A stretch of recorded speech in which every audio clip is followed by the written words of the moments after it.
Kevin বনে ঘুরে বেড়াচ্ছিলেন। বনটি এত সুন্দর ছিল যে সে কোনো গর্তর দিকে মনোযোগ দেয়নি এবং এতে পড়ে গেছে। সে সরাসরি একটি গুহায় পড়ে গেল। চারিপাশ তাকিয়ে তিনি 3টি দরজা দেখতে পেয়েছিলেন, যা সম্ভবত তাকে গুহা থেকে বেরিয়ে আসতে সহায়তা করতে পারে। তিনি তখন একটি গলার আওয়াজ শুনতে পেয়েছিলেন। এই গুহাটি থেকে প্রস্থান করতে 4 নম্বর দরজা চয়ন করুন। একটি ভুল দরজা চয়ন করলে আপনি মারা যাবেন।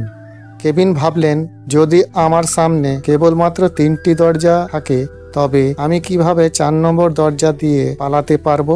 আপনি কেভিনকে গুহা থেকে বাঁচাতে সহায়তা করতে পারেন।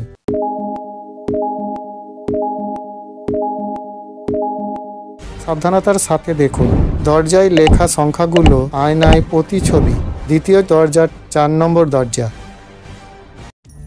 যদি আপনি গল্পগুলো পছন্দ করেন তো দয়া করে লাইক, সাবস্ক্রাইব করুন আর বেল আইকনটি প্রেস করবেন। আর হ্যাঁ, কমেন্ট করতে ভুলবেন না।